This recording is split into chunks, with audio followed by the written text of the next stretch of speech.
Hey guys, if you're watching this, it should be Friday. Now, yesterday our day got kind of screwed up because of snow, and my plans are going to be changed a little bit.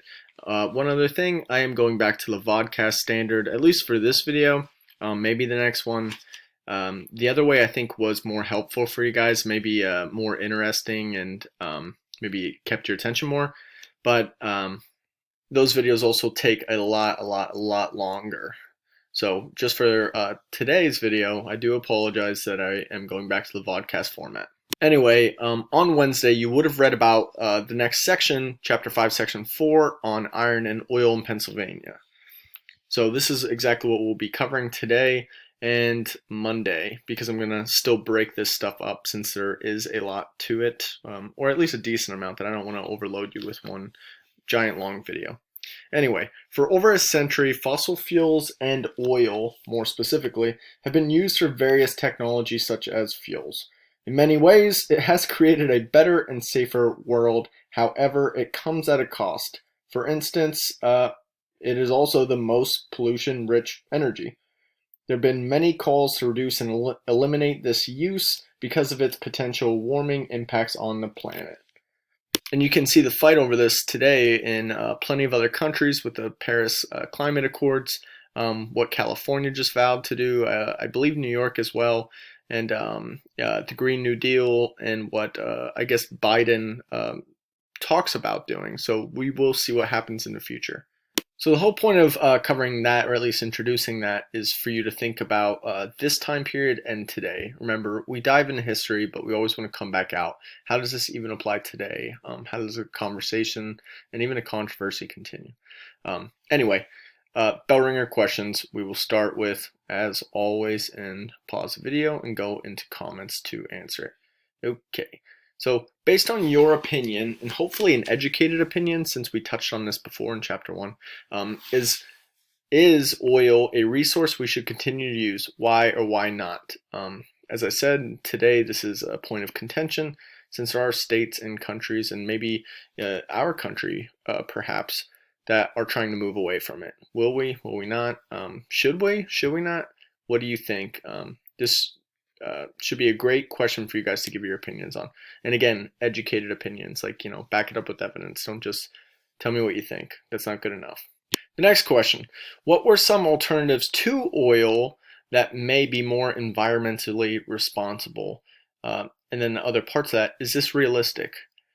For instance, we have a couple, I guess, icons of the different alternatives. Can we actually make this happen? Should we make this happen? Will this be good for us? Will this be good for my uncle that works, in the fracking industry?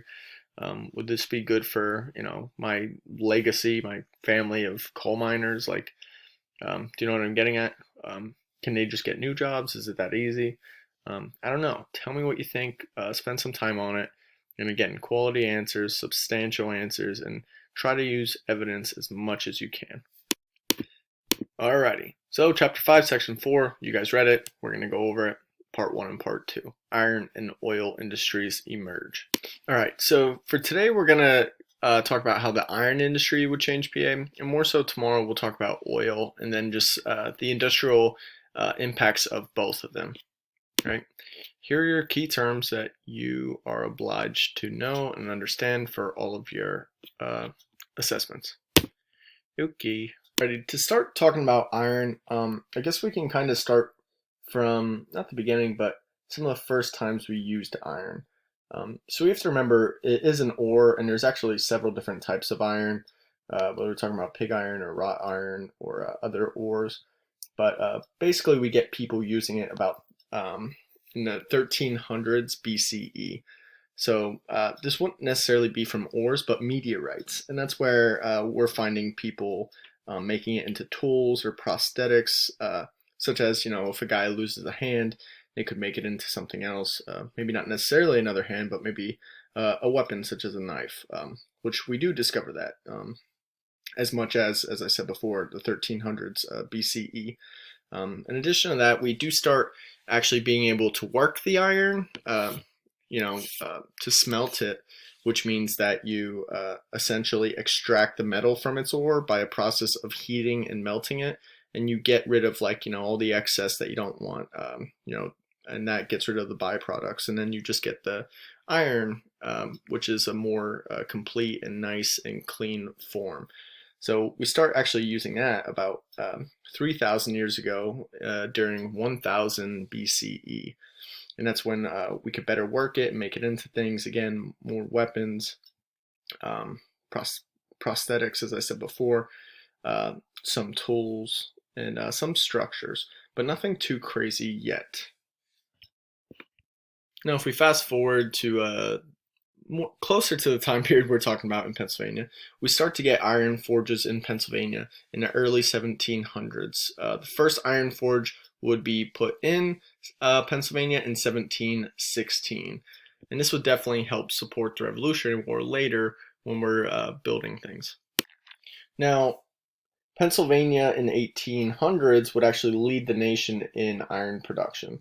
We would actually even have over 200 forges. So forge, that's where you would take the iron ore and then smelt it. And part of that is, if you remember in chapter 1, because Pennsylvania has a giant abundance of iron ore in there, amongst other resources. Now, what absolutely boosts this industry isn't just like, when we have wars and we have to make things for it. That's also part of it. But also the trade and the transport of it, not just in Pennsylvania, but across the nation, and then internationally. And what helps this is exactly what we've been talking about in Chapter 5, all these different modes of transportation. If we're talking about the Conestoga wagon, or even the railroads, it's creating a huge industry for iron. In fact, it's even boosting iron production by 500. Think about that. And I'll say it one more time. These modes of transportation, and specifically the railroads, are boosting iron production by 500 times what it was before. All right, that is absolutely insane. And it's not just because of the rails, but that's also a big part. Remember, we have, we're getting closer to 3,000 miles of tracks just in Pennsylvania, not even talking elsewhere at the time. So this is pretty huge there, but for other things too.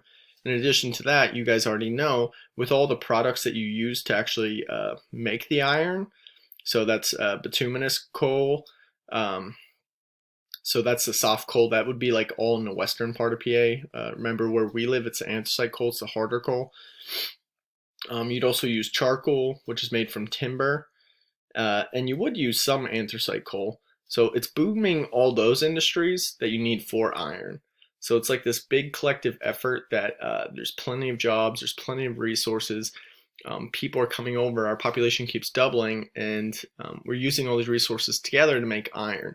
So there's all these different industries absolutely booming, like I said, by 500.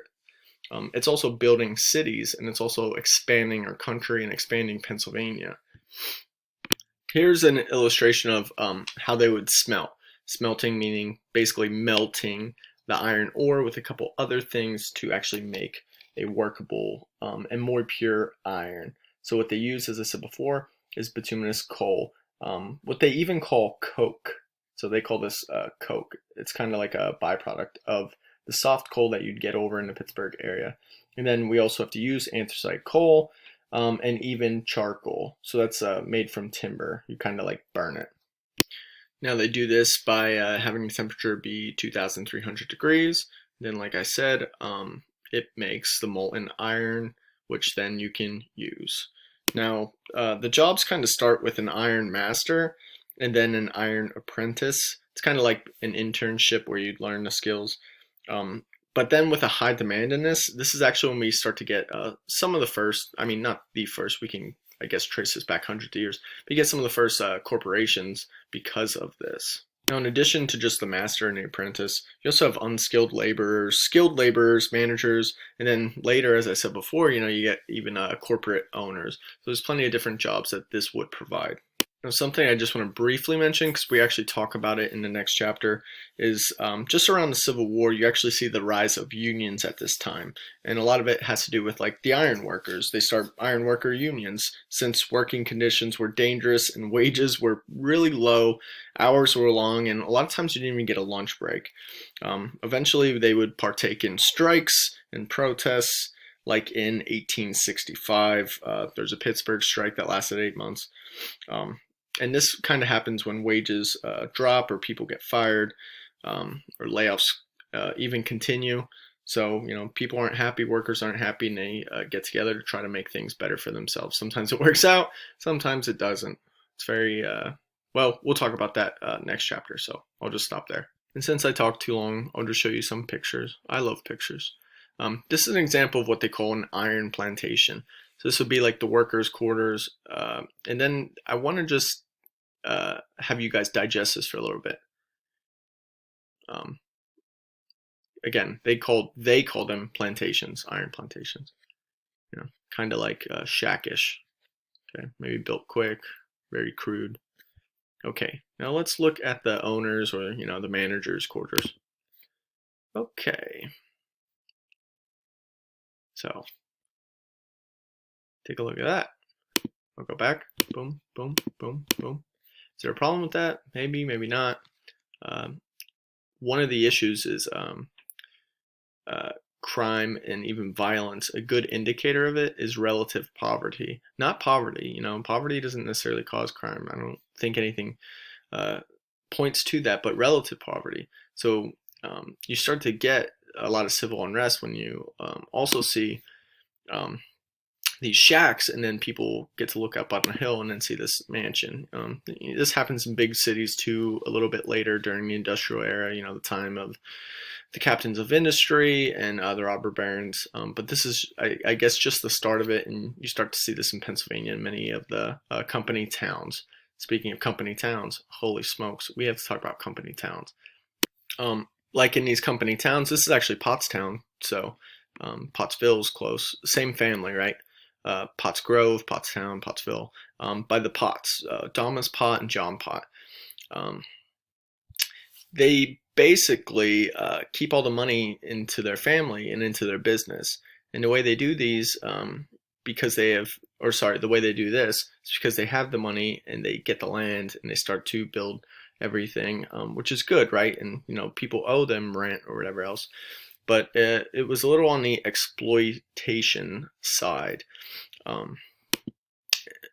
For instance, okay, all their money that they pay their workers goes back into their house and then their grocery store, into everything. There's a great line by a great quote from somebody criticizing Pullman. George Pullman, he owned luxury cars at the time, and he talks about I think this is something I bring up next chapter, so I don't want to go into too much debt.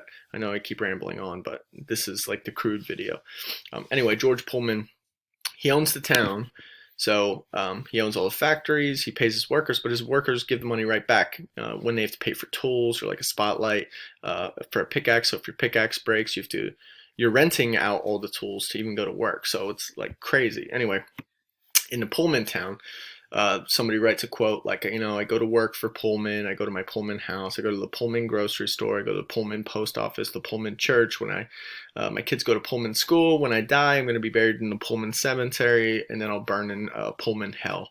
Like, this is a perfect example of like the company towns at the time, which we have littered all over Pennsylvania in all the different industries. We're talking coal town or an iron plantation or an oil town or anything like that. Anyway, a lot of these towns also did rely on child labor, especially in our areas where you can even have 7-year-olds working like machinery. It's very dangerous, and it's the same thing that they're working long hours, long weeks. They may not get a lunch break. It's not safe. A lot of times you have to pay to even get the tools, as I said before. And then kids are just paid like a fraction of what the adults make. But as I said before, we do talk about this next chapter, so I'm going to shut up. Anyway, a couple more pictures for you. Here is one with all the different resources. The red is iron. The green is petroleum. The blue is anthracite coal. And then the Z's, if you can see them, they're zincs. So once again, if you even paid attention to chapter 1, Pennsylvania is littered with resources. So you do get these towns popping up everywhere, for those who have money. And then for those that have money, they're making it in every sort of way. Purple is anthracite coal, where we live. And then the orange is all the bituminous coal. But that's all I have for you guys today. I'll continue on to, not tomorrow, Monday with the other part about oil, okay? If you enjoyed some of the things I talked about, we do that next chapter, so you'll love it next chapter. See ya.